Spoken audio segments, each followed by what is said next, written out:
Who's ready to get on this ride with me? We have another amazing episode of the Maverick Makers podcast.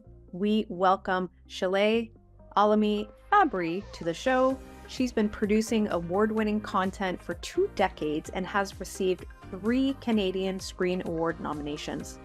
In 2021, Sholeh launched Good Measure Productions, focusing her talents at the intersection of production and impact.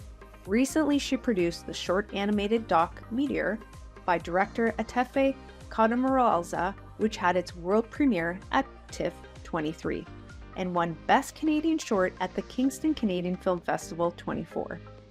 Additionally, Sholeh is a leading impact and audience outreach strategist in Canada. Prior to starting her own production company, Sholeh was the executive producer of ET Canada for over 7 years. She sits on the board of Artists for Peace and Justice, a nonprofit organization that supports access to education for impoverished youth in Haiti. She has so much wisdom, expertise, and experience, and you're going to love some of her celebrity stories. I definitely encourage you to watch this episode, and let's go.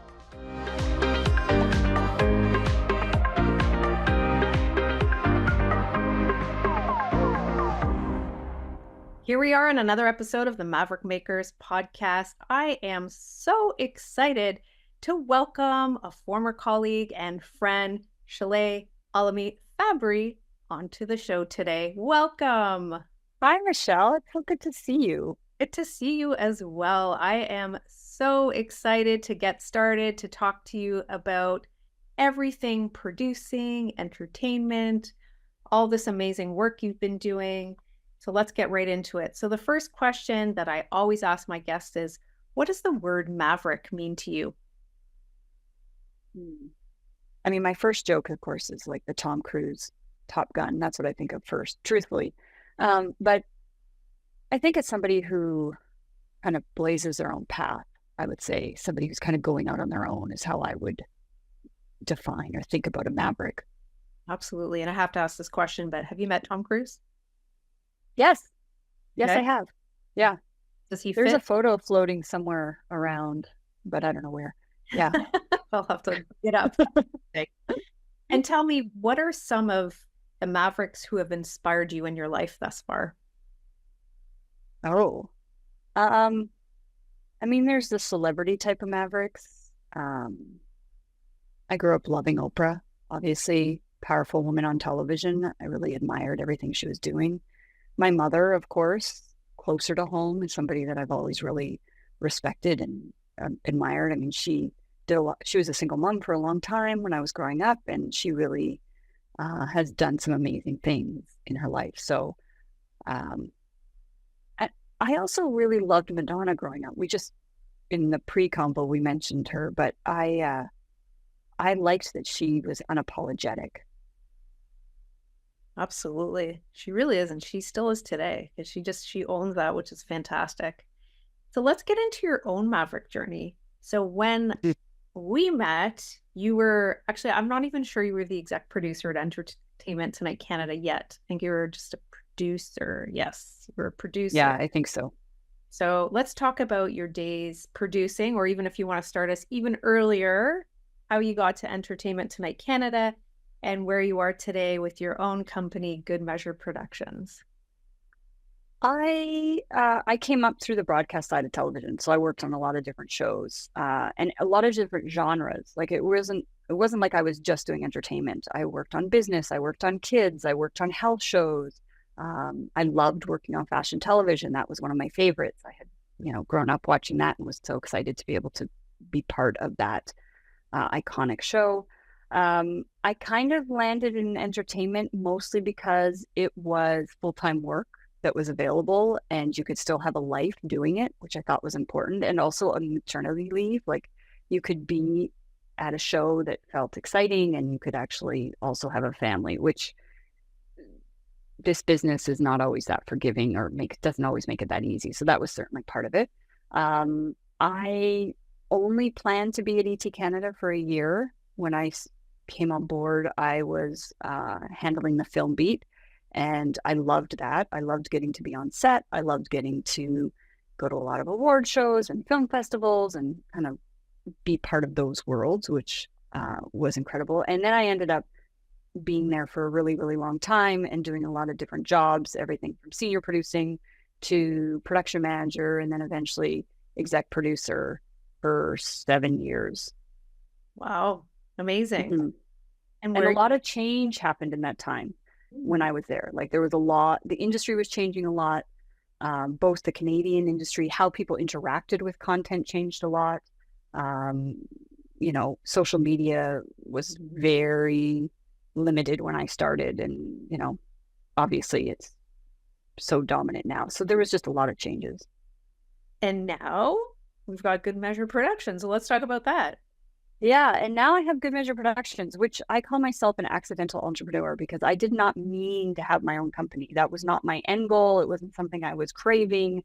What happened is I was in the pandemic and I reconnected with a documentary filmmaker that I really respected and admired. We were having one of those Zoom coffees during COVID, and she mentioned something to me about impact producing, which was a career or a path that I just didn't even really know anything about. And she encouraged me to look into it and said, if you're interested, I'm working on a film and I'd love to bring you on board. And I actually ended up being part of that film.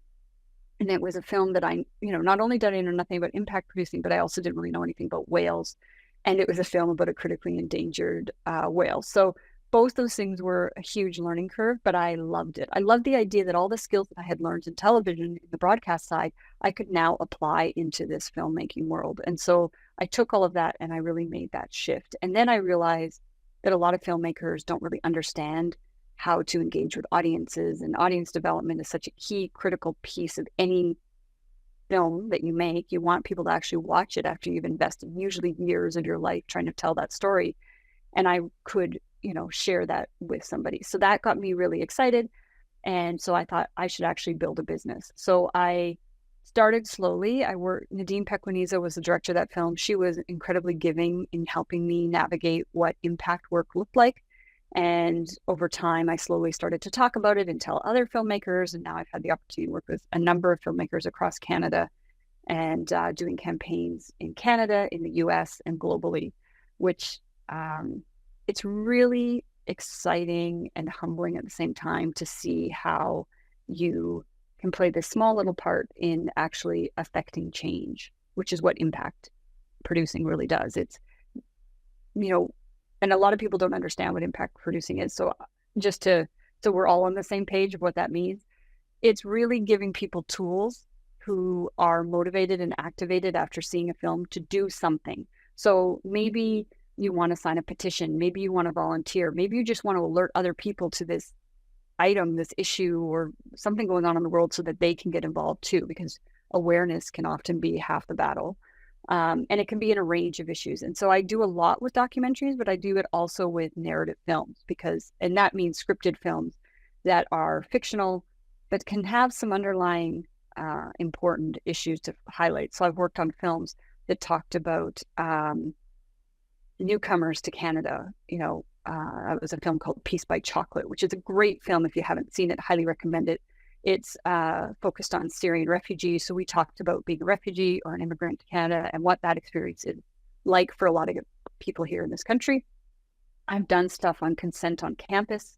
I've done stuff in regards to getting AIDS treatment in a timely manner. That can be crucial, or HIV and AIDS treatment. It sort of depends on what the film is about, but it's pretty exciting. Right now, I'm working on a film as well called Plastic People, The Hidden Crisis of Microplastics. That film has been really phenomenal in the global impact that we're having. In fact, this morning I was having conversations with people in Estonia and Lithuania about screenings there. We've had screenings in all parts of the world because plastics is really a global issue. So it takes me in a lot of different directions. I get to learn about all these different worlds and kind of dip my toe in and get really interested in what's going on, and then sharing with audiences who are keen and now want to make changes in their community in some way. Wow. And you do so much more than this in your business. You have impact producing, and tell me about some of the other projects that you've been working on. So Good Measure Production does a couple things. So we have the impact producing side, which is where we support other filmmakers. But then I also am a producer. I am, proud to be developing different projects on my slate. Last year, I had a short animated film that I produced called Meteor, which had its world premiere at TIFF. That was really wonderful. Actually, for me, having been on the press side for so long, getting to be a producer and part of the filmmaking side of TIFF was a different way to see the festival, and I'm really grateful that I got to experience that side of it. It felt really, really awesome to be part of the creator side as opposed to just reporting on the content. So that was kind of great. Meteor is still doing the film festival circuit. That film, just to give you a little bit about that, what that was, it really juxtaposed the women life freedom movement that happened or is still, going on in Iran, with the director's grief of losing her friend who passed away from AIDS and was unable to get treatment because tragically being homosexual in Iran there's deadly consequences and there's a lot of fear and it's not a safe place. So that film I thought was really important and I was really proud to be part of it. With the same director, I'm developing her feature film with her partner, Sam. So that's Atefeh Khademolreza with her partner, Sam Keehan Lee. They wrote and will be directing a film called Eclipse, which I'm developing. That's a fantasy realism feature film. I'm doing that with an incredible producing partner, Heather Haldane. She's really well known in the industry, but best known for her work on Maudie, which was the Ethan Hawke, Sally Hawkins film. And we just came back from Greece We just came back from Greece a couple of weeks ago. We were doing some pre-scouting. So things are moving really in a positive direction there. It's a co-production treaty film that we will be working on with a partner out of Greece.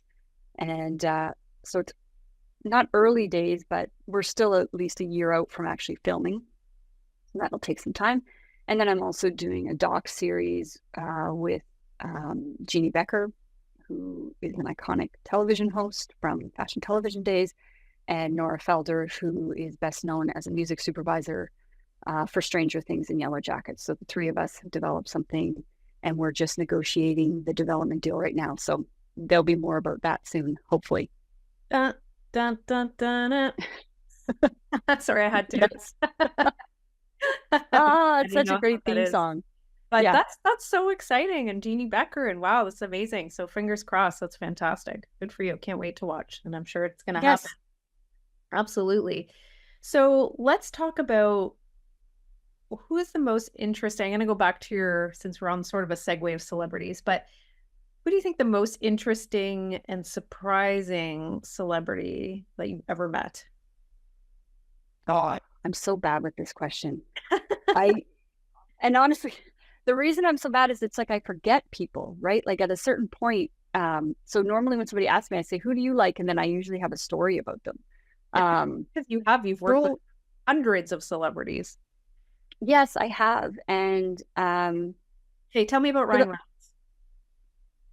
Ryan is really funny. He really just is funny. I met him and we did interviews with him a handful of times, I'd say.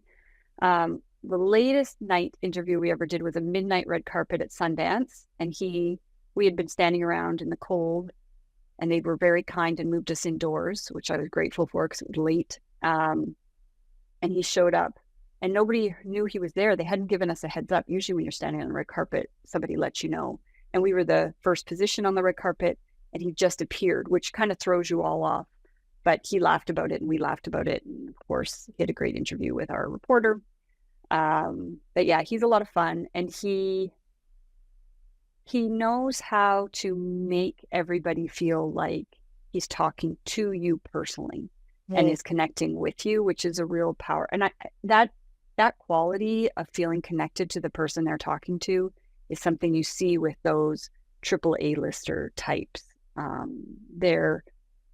I don't know if it's just practice or if it's just because it's those personalities that kind of rise, but he really is the guy that you think he is. He seems to be that in every encounter, even when the cameras aren't rolling. I love that. I'm such a super fan. And not Yeah. even just, not even, him as a film star, but also just his business, his whole business ventures, I think are fascinating. Yeah. Yeah. And that was one time at Sundance. I think that was for the film Buried. But then there's times when he was at Sick Kids and he was doing stuff. There is that real heart to Ryan. And at least I think it was Sick Kids. It might have been. Maybe. No, I know he's affiliated, but I'm Oh. trying to think if we were talking to him. I know we also talked about his dad and his dad's struggle with Parkinson's, and it's really real. Like, he's very genuine. Yeah, I'm super impressed with everything he's done. Lovely. Thank you for sharing that. I was just curious. Mm-hmm. So, hey, Ryan Reynolds. Yeah, for sure. So let's talk about you and being an entrepreneur. okay, sure. And that you, just happenstance wasn't what was in the cards necessarily that you had thought of. What's it like being an entrepreneur? And let's talk about balance. We talked about it before. Oh, I hate that so much. I think balance is bullshit. So that's why I don't. I'm getting that on a t-shirt. To that. Balance is bullshit. And look, I worked on a show called Balance Television for Living Well with Dr. Marla Shapiro, and it's all a myth. It's smoke and mirrors. Nobody has it. But you know what I think? I thought about this question actually, and I think what people are asking for when they ask about balance is it's usually a sign that people are feeling overwhelmed. It's usually a sign that maybe they feel like they're drowning and they just don't know what to do, and they're looking for tips, tricks, tools to kind of cope. That's what I think the question is really about. Like, how do you find balance? Because I don't know that anybody does, at least not without outsourcing a lot of things in their life and getting people to pitch in, or you have the attitude of you could just walk away. But I certainly don't know a lot of women in my life that can just walk away because the sentiment is, if I don't do it, who's going to do it? So I don't subscribe to balance. I really subscribe to being good enough. It was like, I was a good enough parent. I'm a good enough whatever. I fight with myself. Perfectionism is it can do a lot of damage, and it's really hard to unlearn perfectionism. But just trying to be good enough, I think, is where I'm striving. Great advice. That's for where I'm at. But you were asking about being an entrepreneur. In some ways, I saw this saying once on social media, and I don't remember who said it, and I'm sure there's a ton of people that have, but this idea of delegate or stagnate.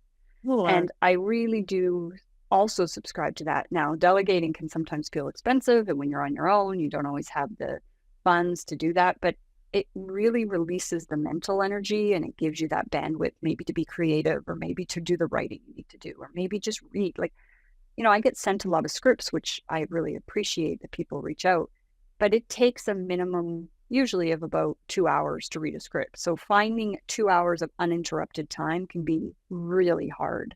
And I find it's actually harder now than it used to be, because I find my attention span is so much more limited, and I blame totally my addiction to social media for messing up my ability to just sit and read for 2 hours without thinking, oh, I should check my social, or I should check my email, I should do something else. It's tricky, but if I can get some things out of my brain and off my plate, then maybe I can get those things done. And I need to grow my business. Absolutely. Well, I think that's great. And let's talk about the best piece of advice that you've ever been given thus far for entrepreneurship. I think the best advice that I've been given, it wasn't so much advice, but a reminder that it takes 3 to 5 years for a new business to really be established to the point where you're making a certain amount of income, that there's a certain rolling factor of clients returning to you or word of mouth. It really doesn't happen overnight, and it takes a lot more time than I certainly realized. So I think that perspective has been very helpful, because in some ways, I think working on a daily entertainment show for so long, I have this sort of, it has to happen now. And if it's not happening now, then what's the problem? And so, that has been very helpful for me to remember that it takes 3 to 5 years. And it might take longer in my business, because last year 2 major unions in the US went on strike, which Yep. slowed everything down. There's a lot of other factors at play. Okay. Do you think you've also had to learn patience then? Maybe, but I don't think I have it yet. Love the honest answer, and that's fair. Neither do I. So Yeah. that's back to balance. Who has patience Yeah. and balance? Okay, those two on a t-shirt. It's all good. Let's talk about Yeah. content creators. Sorry. Yeah, go ahead. Sorry, I was just gonna say, to that effect, I think I'm really hard on myself and I have really high expectations for myself. So I think I have patience with others better than I do with myself. I think kids have helped me learn that with them, but I, for myself, don't. I feel the pressure of time. I feel the pressure of, milestones that I've set for myself in the facts that, I want to achieve this and I want to do this and I want this to happen. And so many things are out of my control that maybe I have to reset some of those ambitions, but I don't know that I have patience. It's all good. That's amazing. So what you have learned thus far, what sort of advice would you give to content creators that are looking to get into production or impact production? Is there anything that you can offer in terms of insights? I think they're 2 different things. So if you're looking to get into production, I think going it on your own is hard if you're starting out. Try to go and find a company where you can learn from the inside and kind of get a better sense of where you fit in that space. So maybe you think, oh, I want to work on a series or a TV show or a film, and you think you want to be in the production side. Maybe you realize I should be in the editing side, or maybe you realize I should be in the office. Maybe I should be on set. Like, there's so many different roles that you can play to get to the end result. And all the different pathways will be helpful. I mean, one of the best things about my time at AT Canada is that I didn't go the traditional route to becoming the exec producer. I was a producer and a senior producer, but then I shifted out to the business side, right? Worked on the production as a production manager / manager of operations, where I really had to learn the business. I had to learn the number side, the budgeting side, the cash flow, the contracts. All of this was really crucial when I went into the EPing role. I now understood the business side and not just the storytelling side. And a lot of producers focus just on TV producers, because film producers are all about the budget. But I actually think that helped me a lot shifting into the film side, because I understood the budget side in a real hands-on way. And I highly encourage anybody who wants to get into this business to learn and focus on business and not just on content. Because you're going to spend a lot of time creating invoices, tracking invoices, building budgets, thinking about cash flow, working on contracts. All of that stuff is as equally important as the stories you're trying to make, because if you don't get all that part in order, you're never going to get the money you need, or you're going to go through the money too fast because you haven't stuck to a budget, and now you can't tell the story you need. You need both. That's brilliant advice. I would say on the impact producing side, sorry, I had said there's 2 things. On the impact producing side, it's a little bit different in that it's a much smaller niche piece of the industry. It's still really growing in Canada for a number of reasons, and mostly it has to do with funding. There's not a lot of funding available. Producers are already, or filmmakers already, have a hard time finding the funding to make their production, but then to also have to find the funding to make an impact is kind of the part that's tricky, because a lot of filmmakers want to use their film for impact. I mean, they have, deeply researched, they've met incredible people, they're inspired by a story, but it still takes a lot of money to make that happen. And so, again, you still need to know the business side of it. Okay, brilliant. Thanks for sharing. We're going to move into the lightning round. Are you ready? Oh, okay. I am ready. Bring it. Okay, so here we go. Whatever comes to top of mind. Okay. Pie or cake? Cake. Amazing. Dip your toe in the water or jump right in? Oh. This is tricky. I used to jump right in, but now I kind of toe in the water. Okay, it's all good. Age has made me less fun that way. Okay, fair enough. Fashion or function? It depends. Here, and I'll tell you, if I'm going out somewhere, fashion, I love fashion. But if I'm sitting at home working, it's more function because nobody's seeing me. With you. Or you're only seeing me from here. Great answer. What's your biggest fear? Not fulfilling my purpose. You want to share what the purpose is? I don't know that I always know what it is. I think it's evolving. I think when it comes to my kids, my purpose there is to set them up for success in life and give them the tools to find their own purpose. Yeah. I think in business, I think my purpose is connecting audiences to stories. I think I'm really good at that. Yeah. I think in my personal life, I don't know, my purpose is maybe there to be a bit of reality in a kind way to my social network. Love it. Thanks for sharing. If you had to describe how you're feeling right now as an amusement park ride, what ride are you on? I feel like the Polar Express. Going backwards really fast and not sure if I'm ever going to get off. Yeah. I'm on that one with you. Holy moly. Okay. Here's another one for you. A genie appears and grants you a wish for someone else in this world. Who and what do you wish for? I wish for good health for people in my life. Beautiful. Amazing. What's your greatest gift? I mean, immediately I thought of my kids, but I don't think of them as my gift, really. Getting to be their mom is my gift. But I guess that changes the perspective. It's less them to me and me to them. More me to them. Still a gift. Yeah, it is. I really, really, and I also really love their ages. They're older right now and the world is really interesting and exciting. And I love watching it through their eyes. It's a good reminder to me. Love it. What's one thing everyone should know about you? I'm definitely still figuring it out. Life, work, everything else, just figuring out as I go. Honesty, which is beautiful, is that there's always a perception of what things are, but this is what it is. So that's beautiful. Thanks for being honest. How do you want to change the world? Ooh, depends on which film I'm working on. There's so many ways.